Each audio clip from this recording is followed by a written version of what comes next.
Good evening, everyone. Thank you for being with us tonight. This is EmoNews, every moment online. In tonight's headlines, TV Large Creole continued on Tuesday night with bigger crowds. Senator Delbert Paris addressed the chairman of the Electoral Commission of Dominica. The 2025 National Madame Wap Duet pageant set for tonight.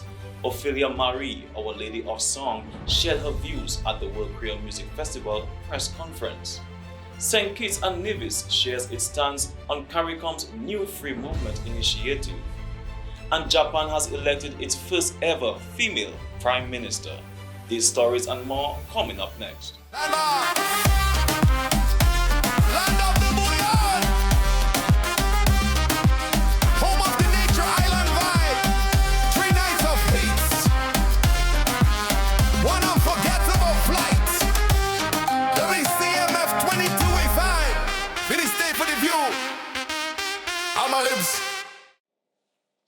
Welcome back, everyone. I'm your presenter, Rick Francis, and this is a news broadcast for the 22nd of October 2025. Let's take a look at local news this evening. Senator Delbert Paris sent a formal letter to the chairman of the Electoral Commission of Dominica, calling for the immediate revocation of Statutory Rule and Order SRO number 39 of 2025. Which restricts the forms of identification accepted for voter registration and confirmation. The new regulation limits valid ID to a passport, driver's license, or social security card, effectively disenfranchising thousands of citizens, particularly the elderly and those of limited means who do not possess these documents. Previously, under the Regulation of Electors Act 2025, citizens could register or confirm registration using a birth certificate, affidavit of identity, and a certified passport-size photograph, a process that upheld fairness and inclusivity. The right to vote is a fundamental democratic right, not a privilege for those with certain IDs. The statement reads, it urges the Electoral Commission to revoke SRO number 39 of 2025 immediately and restore the former identification system to protect citizens' constitutional rights. The 2025 National Madame Wap Duet pageant set for tonight. All eyes will be on the Massac Indoor facility tonight as the curtain rises on the 2025 National Madame Wap Duet pageant, a cherished highlight of Dominica's Creole season. Taking the stage are four elegant contestants. Contestant number 1, we have Mrs. Virginia Mendez. Contestant number 2, Miss Cynthia Talbert. Contestant number 3, Mrs. Angelica, also known as Teacher Fire Gasper. Contestant number 4, Miss Evelina Blah. The show begins at 8 p.m. celebrating the grace, poise, and cultural pride of Dominican women. We extend best wishes to all the contestants. May tonight's pageant be a showcase of culture, confidence, and Creole elegance. And TV Large Creole continued on Tuesday night with bigger crowds and an even livelier atmosphere at the Botanic Gardens. Permanent Secretary in the Ministry of Labor, Gloria Joseph, speaking at the Dominica Festival's press conference, encouraged everyone to visit, noting that everything made in Dominica is on display. So come on down to the Botanical Gardens. Craft, culture, and tradition, and it is ultimately speaking about the true Dominican style, the true Dominican culture, true Dominican heritage, and true Dominican spirit. So today we will go from 12 noon. Our teams are on the ground, ensuring that everything is in place to welcome the very first patron and the very last person to walk in. People can expect to enjoy the scenery. We have upped our product a bit in ensuring that TV Large Creole remains the brand on the grounds. So that being said, I wish to thank you, and I look forward to all of you being at TV Large Creole. Invite your friends, invite your family, meet returning Dominicans, meet visitors that are here, meet patrons. And we really want to thank the media for bigging us up, for giving the information about TV Large. It is our thing, and we expect everyone to participate. Thank you very much.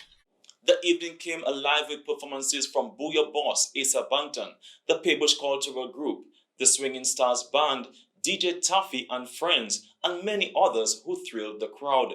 To close out night 2, Asa Banton made a mess once again, delivering an energetic final that held patrons on their feet.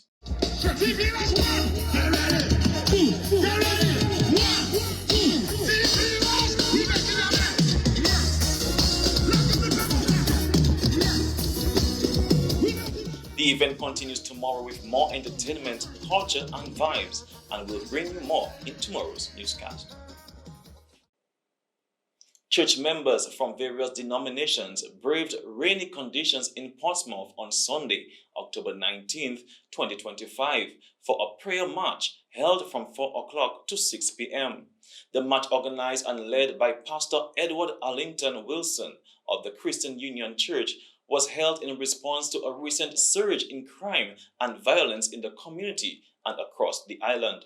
The initiative followed 2 fatal shootings in Portsmouth last month, on September 14th and 26th, which claimed the lives of Dwight Maxime of Harbour Lane and Juan Neon Warner of Georgetown, Glenville. The procession, filled with music, worship, and exhortation, saw pastors from multiple denominations offering prayers at various stops along the route. They prayed for peace, protection for the police, families, and youth, good governance, and deliverance from violence and darkness. The march began at the corner of Pembroke and Rodney Streets, moved through Granby Street and Harbour Lane, and ended at Borough Square, where it concluded with a praise and worship and a vote of thanks to end things off. And now, speaking at the World Creole Music Festival press conference on Tuesday, Dominica's Lady of Song, Ophelia Marie, expressed joy about included in the lineup this year, 6 years after her last performance at the World Creole Music Festival. The versatile singer promised to deliver surprise during her set. Sisters and brothers, everybody listening and watching, I'm so very happy to be here. After 6 years not being in the festival, you know, it's like coming back home for me. And I had to sing for you to know it is Ophelia. Yes. It is Ophelia with the same voice, and of course you can expect some cadence calypso and one other surprise, because I have surprises too, Miss Monel. I look forward to being there on the stage. I know people will be singing with me. If I miss one word, sometimes I see them do, ah. Sometimes I can change my words, you know. But being at the festival is being back home. It will be like the first time when I felt that I had to be in the festival. I did feel it this year, and because the great master is in charge of me, he decided that I have to be. The Lady of Song expressed that we should also embrace cadence as well as bouillon. Now, I have to talk that because I'm realizing Mokatan bouillon, Mokatan cadence. Just remember, cadence is ours as well. I almost have to say it like that. I would have liked to see other cadence people here, but that's fine. Just remember, bouillon is ours, cadence is ours, Dominica is ours. Thank you. And that's all for local news this evening. Stay tuned for regional news coming up after this break.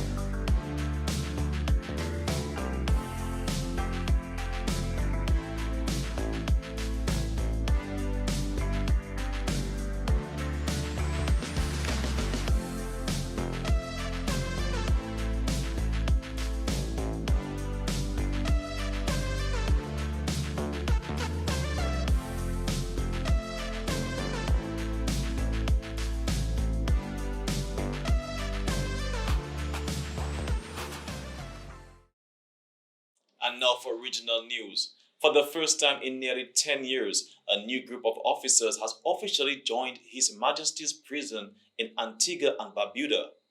42 recruits graduated today during a ceremony held at the Multipurpose Cultural Center.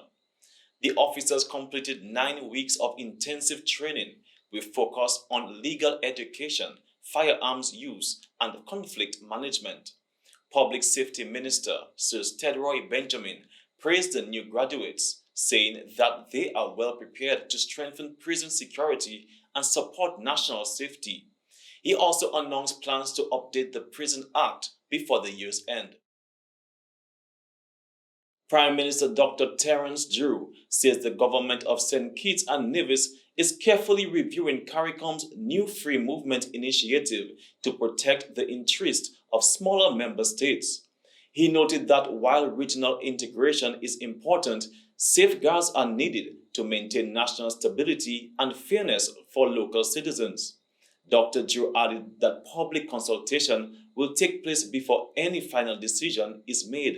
His comments come as Barbados, Belize, Dominica, and St. Vincent and the Grenadines implement full free movement, allowing their nationals to live and work freely across those borders. St. Kitts and Nevis will continue under the existing Caricom free movement rules for now.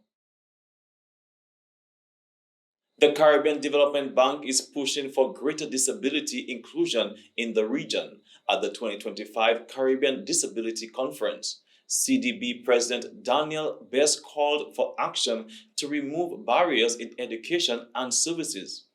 The bank launched a new inclusive education policy and is backing a digital accessibility project in Barbados, with a symbolic handover of its commitments in Braille. The CDB also highlighted ongoing efforts in countries like Grenada, Jamaica, St. Lucia, and Trinidad and Tobago, where targeted support has helped improve national disability policies and infrastructure. And that's all for regional news this evening. Stay tuned for international news after this break. Why them come they para, para, para, para for me?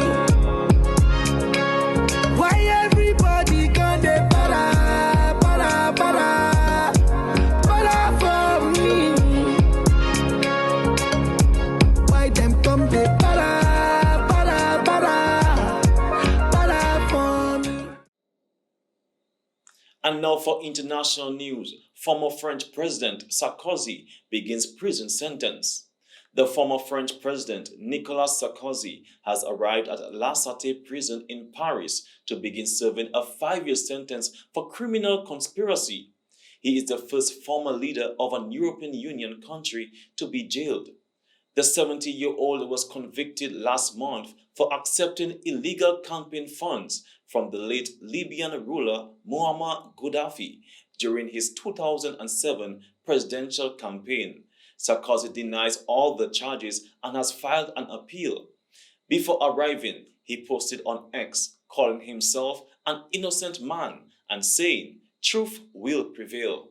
Supporters gathered outside his home chanting "Free Nicolas" and singing the national anthem as he left. Sarkozy is expected to be held in solitary confinement with limited time outside and restricted visits. His lawyers have requested his release, but the court deemed the charges serious enough to enforce immediate imprisonment. A decision on his appeal is expected within 2 months. Japan has elected Sanae Takaichi as its first female prime minister, making a historic shift in the country's male-dominated politics.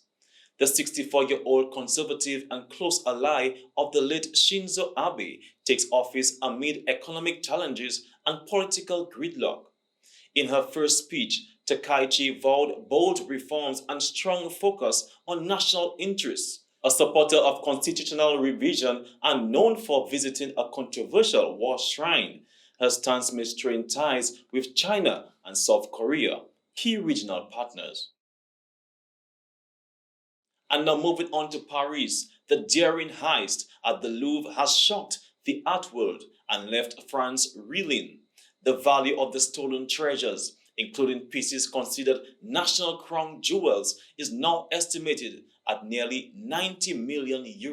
The theft took place in broad daylight with a group of masked thieves taking off with 8 priceless artifacts from the museum's famed Apollo Gallery in under 10 minutes. Authorities say the items were not insured, deepening concerns over security and accountability. The head of the Louvre is expected to face tough questions from members of parliament in the coming days, as pressure mounts to explain how such a breach could occur at one of the world's most secure museums. Police continue their hunt for the gang behind the heist, while critics are calling for urgent reforms to protect France's cultural heritage. And that's all for international news this evening. Stay tuned for the sports segment coming up next. 5 chances, 2 draws a week. Endless excitement. This is not just a game, it's your game. Match 5.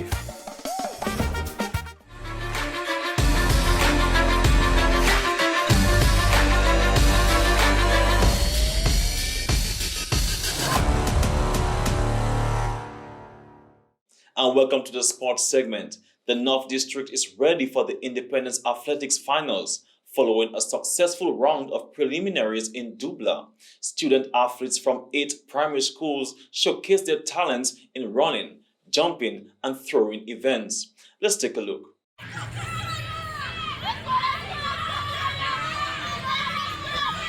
Let's go, girls, push it! Push it, girls, push it! That is it, run, all the way, all the way! All the way, all the way, all the way! Very good, all the way! Well done, well done! I am Kimaya from the Parish Primary School. I came out first and I was so happy. Sports officer Mr. Nabi Wallace had this to say. Yes, we are out here at the Dubla playing field for the North Athletics Prelims for the Independence Schools Meet. Why we are in Dubla and not at the Benjamin's Park is because of the weather conditions. So we are thankful that we could use the Dubla playing field for this. So far we would have had the 60-meter hurdles, the 80-meter hurdles, junior girls and senior boys, as well as the same thing in the other categories. We also had the seniors doing the high jump and the long jump. And after the hurdles are concluded, we should be looking at some cricket ball throw and some sprints. So far, the competition is going very well. The North District is the powerhouse of all the districts. So I am out here as a sports officer for the North. I'm pushing every single athlete. The top performers have earned their spots to represent the North at the finals on Wednesday, October 29th at the Benjamin's Park in Portsmouth, starting at 9:30 a.m. Special congratulations to RDPS, crowned district champions for both boys and girls. With final preparations on the way, all eyes are now on the upcoming showdown. And now on the local basketball scene, the BAA Sharks are headed to the 2025 DABA Finals after winning 2 straight games to take their best of 3 semi-final series over the Happy 767 SC Dominators. They took Game 2, scoring 67 points to 50, and sealed the deal in Game 3, scoring 73 points to 59, behind 21 points each from Tyler Rudett and Christian Scotland. Next up, the Sharks will face the Eagles in a best-of-5 championship series after the national festivities. And 3 exciting matches were played on Monday, October 20th in the Sports Division Secondary Schools Under-17 football competition. At Stock Farm, Dominica Grammar School dominated Portsmouth Secondary, winning 5 goals to 1. Kalik Prevost and Jayan Lockhart each netted 2 goals, with Dwight Walsh added 1. Jaden Thomas scored the lone goal for Portsmouth. In the second match of the doubleheader, St. Mary's Academy edged Goodwill Secondary 1-0, thanks to a late second-half goal from Montel Joseph. Meanwhile, at Benjamin Park, Castleborough Secondary delivered a commanding 8-0 win over Northeast Comprehensive. Taran George led the charge with 4 goals, Roxanne Coppell added 3, and Caleb Dankben sealed the win with 1. And that's all for the sports segment this evening. Stay tuned for the weather report from the Dominica Meteorological Service. People come well just for the cultural gala, yes. Time to show our cultural heritage. As we face one another era of culture, yes. We could demonstrate our taste. Dress up in our workwear, dress up in our cassette, telling Kotokoitori. People say, oh gosh, who are we? When we say Tim Basek, that thing we give full respect to our culture heritage, regardless of color, creed, or age. Ha! Boy. Hey, night. Epa. Look at Batabula to Boma. Look at Wule Tabula to Boma. Bakite music la champagne. Look at Batabula to Boma.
And this brings us to the end of tonight's news broadcast for the 22nd of October 2025.